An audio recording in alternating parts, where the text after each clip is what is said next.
The year is 1020 Asir. In the city of Isfahan, a man completes a manuscript that will dictate the course of human biology for the next 7 centuries. His name is Abu Ali al-Husayn ibn Abd Allah ibn Sina, known to the West as Avicenna. We celebrate the millennium of his opus magnum, the Canon of Medicine, but to understand the man, we must first dismantle your sanitized vision of history.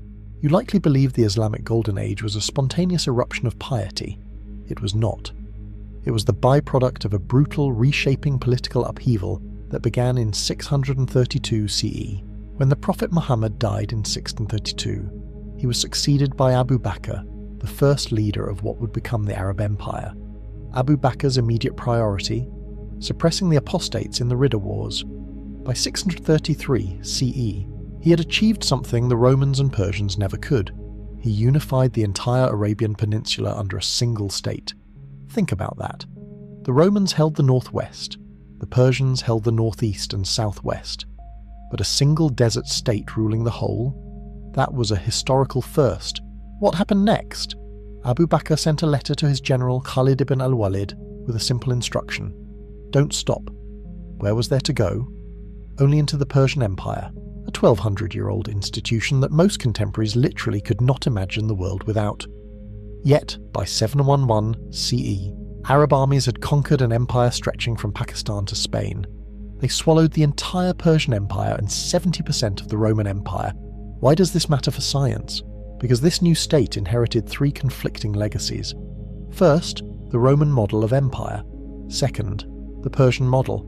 This split defined the first fitna, or civil war, between Muawiyah in Roman-influenced Syria and Ali ibn Abi Talib in Persian-influenced Iraq.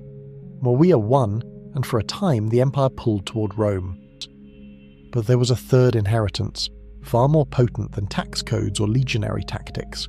In the city of Gundishapur, built by the Persian Emperor Shapur I, there sat an academy. After the Great Library of Alexandria was dismantled by a mob in the late 4th century, Gundishapur became the largest functioning repository of global knowledge on the planet. The Arabs didn't destroy it. They paused. They waited for the next revolution to unlock it. Brothers and sisters, if you are enjoying our content so far, please show your support by clicking like, share, and subscribe to our channel. And in return, we promise to keep improving our video content. By 750 CE, the Umayyad dynasty was failing. Their solution? Negotiation. The Abbasids' solution? They invited the Umayyads to a dinner and murdered every single one of them, save for one who escaped to Spain. This Abbasid revolution moved the capital to Iraq, to a village they renamed Madinat al-Salam, the city of peace, Baghdad. Did they build a city for peace? Hardly. They built a circular, impenetrable fortress with concentric walls designed so that if one layer fell, defenders could rain fire from the next.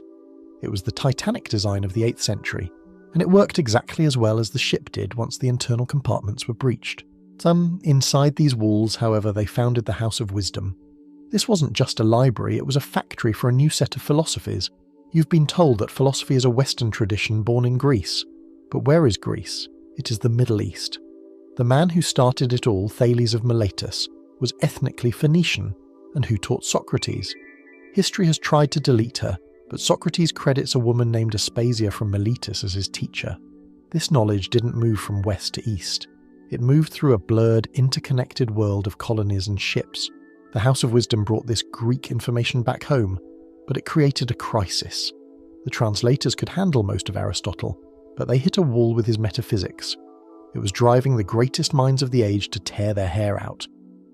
Why? Because they were trying to reconcile it with Islam. Al-Kindi, the first major Arab philosopher, argued that wisdom is universal, and God doesn't care if your source is Muslim or not. But reconciliation was a 150-year headache. Then came a boy from Bukhara who didn't want to reconcile anything. He wanted to use logic as a weapon. Ibn Sina was born around 980 CE in a village near Bukhara, in what is today Uzbekistan. At the time, this was the Samanid State, a Persian-ruled breakaway from the fragmenting Arab Empire. You might think of Central Asia as Turkish today, but in 980, it was the land of 2 kinds of Persians. There were the civilized Persians of the south, and then there were the Saka, or Scythians. Who were these people? They were the crazy Persians. They dyed and starched their hair to stand straight up. covered themselves in tattoos, and drank a stimulant made from boiled ephedra mixed with wine. And they drank it out of the skulls of enemies they had personally killed. This was the world Ibn Sina was born into, a frontier of high culture and skull-drinking warriors. He wasn't a product of nepotism. His father was a minor bureaucrat who simply recognized that his son was a freak of nature. By age 10, Ibn Sina had memorized the entire Quran. If you opened a random page and pointed to a paragraph, he could recite it. His father hired an Indian grocer to teach the boy mathematics. Why a grocer? Because India had invented the zero and the digits we mistakenly call Arabic numerals. The Persians, specifically al-Khwarizmi, had taken those Indian numbers and invented algebra and the first algorithms, but Europeans only saw the Arabic text and mislabeled the source. Ibn Sina mastered this Indian math instantly. By 13, he was a master of Islamic jurisprudence. His tutor al-Natali tried to teach him logic and Euclid's geometry, but by age 16, al-Natali had to admit the truth. The student had eclipsed the master. Ibn Sina was now teaching the physicians of Bukhara. At 17, he cured the Amirnus II and was rewarded with the one thing he actually craved: total access to the royal library. Inside the royal library, Ibn Sina became a vacuum of information. He would find the most difficult, convoluted passage a philosopher had ever written and start there. If it was easy, he didn't bother. But Aristotle's metaphysics stopped him cold. He read it 40 times. In the idiom of the day, reading something 40 times meant he had memorized every single word, yet he still had no idea what it meant. It was the first time in his life he had been defeated. The breakthrough came by accident in a marketplace. A bookseller pushed a cheap volume on him by a Persian philosopher from the previous century named al-Farabi. Al-Farabi was a man who lived as a gardener or a guard, refused patronage, and published nothing while alive so he could criticize religion and politics without being executed. He was an Aristotelian who had cracked the code. What was the code? Aristotle wrote in idioms. When he said a stitch in time saves 9, he didn't mean a literal needle and a clock. He meant maintenance prevents collapse. If you didn't know the 4th century BCE Greek cultural context, the sentences were gibberish. Al-Farabi had mapped these idioms. Once Ibn Sina read Al-Farabi's guide, the metaphysics unfolded in his brain like a map. From that moment on, Ibn Sina became the world's first Vulcan. He worshipped logic above all else. To him, biology and medicine were secondary. They were merely subjects that served logic. He argued that you cannot simply accept an observation as truth. You must verify the observation with logic first. Today, we think science is above logic. For Ibn Sina, logic was the end-all, be-all of human existence. He was 17 years old, and he believed he had found the key to the universe. Then, the world fell apart. In 997 CE, the Amirnus II died. Political turmoil followed, and by 9999 CE, the Karakhanid Turks conquered Bukhara, ending the Samanid State. Ibn Sina, a high-ranking state official, was now a marked man. He fled. He spent the next 13 years in Gorgan, near the now-vanished Aral Sea, hoping for stability. It never came. By 1012, the Turks captured Gorgan, and Ibn Sina began a life of perpetual flight across Khorasan. He headed toward Ray, near modern Tehran, which was controlled by the Baahids, another Persian dynasty. The ruler of Ray, Majd al-Dawla, was suffering from melancholy, a depression so severe he spent his days staring at the ceiling. Ibn Sina was hired to treat him. But who was actually running the state? Majd al-Dawla's mother, Sayyida Shirin. While Ibn Sina treated her son's mind, he served as her treasurer and accountant.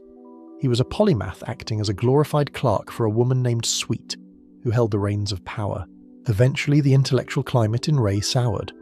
A rival philosopher named Abu al-Qasim challenged Ibn Sina to a public debate. In the 11th century, these were spectator sports. Ibn Sina lost his temper and hurled the ultimate insult, "You don't know logic." Abu al-Qasim retaliated with a far more dangerous accusation. He claimed Ibn Sina was imitating the style of the Quran in his secular writings, effectively accusing him of pretending to be divinely inspired. This was a death sentence in the making. When Abu al-Qasim got a job working for Sayyida Shirin, Ibn Sina knew his time in Ray was over. He fled to Hamadan, seeking the patronage of the depressed ruler's brother, Shams al-Dawla. In Hamadan, Ibn Sina was tricked. Shams al-Dawla fell ill on the battlefield, and after Ibn Sina treated him, the ruler forced him into the position of Vizier. He didn't want to run a government, he wanted to write. When Shams al-Dawla died in 1023, Ibn Sina went into hiding to escape the new regime. He was eventually ratted out, arrested, and thrown into prison. It was during these years of chaos between 1023 and 1025 that he refined the Canon of Medicine. To understand its impact, you must understand how medicine worked before him. People believed disease was a singular, mysterious affliction. If you ate fish, drank milk, and saw a black cat, you got the disease. Ibn Sina called this ludicrous. He argued that there are diseases, plural. They have different transmission vectors and affect the body in specific, predictable ways. But his true genius lay in his obsession with prevention. He wrote that while 1,000 cures are great, interrupting the transmission vector so you never get sick is better. This is the foundation of modern medicine. You've been told Hippocrates is the father of medicine. He isn't. Ibn Sina is the father of modern medicine, building on 4,500 years of knowledge stretching back to the Egyptian physician Baahdad. Ibn Sina was the first to spell out disinfection protocols. Why did it take another 800 years for Europe to start washing its hands? Because of a bias against non-European culture, Ignaz Semmelweis eventually discovered hand washing in a 19th century hospital, but the protocol was already in the canon, written in 1025. We spent centuries reinventing a wheel Ibn Sina had already perfected. Brothers and sisters, if you are enjoying our content so far, please show your support by clicking like, share, and subscribe to our channel. And in return, we promise to keep improving our video content. Ibn Sina was a polymath who likely had what we would today call ADHD. He was everywhere at once: astronomy, math, philosophy, and music. But his most staggering work involved the nature of being. He looked at the theories of Plato and Aristotle and found them lacking. Plato thought the physical world was just a bad copy of an ideal form. Aristotle thought things were just a collection of essences: brown leather, stitching, shape. Ibn Sina asked a different question. What is essence? He concluded that any object, let's say a boot, is actually a series of pieces of information. As time passes, that boot gets a scratch. Now you have more information to describe it. It gets a worn sole. More information. You as a human are easier to describe at birth than at death, because by the end you have scars, memories, and broken bones. He realized that time and information are correlated. As time moves forward, information, or complexity, only increases. You cannot undo it. This is the principle of entropy, and Ibn Sina described it 1,000 years ago. Then he performed a thought experiment. If you run the universe backwards in time, the information must decrease. If you keep going, you eventually reach a point in the unimaginably far past where the entire universe is reduced to a single tiny packet of information, a singularity from which everything unfolded. Ibn Sina described the Big Bang 950 years before contemporary science. He didn't have a telescope or a particle accelerator. He had logic. He looked at the divinity of the universe and saw a mathematical inevitability. Ibn Sina finally found peace in Isfahan under the patronage of Ala al-Dawla, a cousin of the rulers he'd fled. He lived there for years, writing encyclopedias and travelling with the emir even to the battlefield. But history is rarely kind to libraries. In 1030, a rival group called the Ghaznavids plundered Isfahan and took Ibn Sina's library to their capital, Ghazna. 120 years later, a ruler named Ala al-Din Husayn, the leader of the Ghurids, captured Ghazna. To punish the city, he brought in fuel and burned it for 7 days straight. He became known as Jahansuz, or the World Burner. In that fire, the only copy of Ibn Sina's great encyclopedia was turned to ash. We have some of his works because they were copied and distributed, but much of his genius was lost to the ego of a world burner. Ibn Sina died in 1037 CE on the road to Hamadan from a sudden illness. They buried him in the city he spent his life trying to escape. What is the lesson of this 1,000-year legacy? It is a lesson in humility. We think our civilization is the final permanent achievement of humanity. It isn't. All civilizations collapse. Ibn Sina watched his world unravel into Turkish conquests and burning libraries. Yet he focused on how to transmit information into a future he would never see. Today, we are trying to figure out what symbols to put on Chernobyl, so that in 1,000 years, when our languages are dead, humans will know not to walk there. We owe the future the same thing Ibn Sina gave us, a way to avoid starting over. He was a man who lived through chaos and produced the law of medicine and the logic of the cosmos. He was a genius, a vizier, a prisoner, and a refugee. But above all, he was the man who realized that if we don't preserve what we know, we are doomed to keep reinventing the wheel until there are no wheels left to build. Brothers and sisters, if you are enjoying our content so far, please show your support by clicking like, share, and subscribe to our channel. And in return, we promise to keep improving our video content.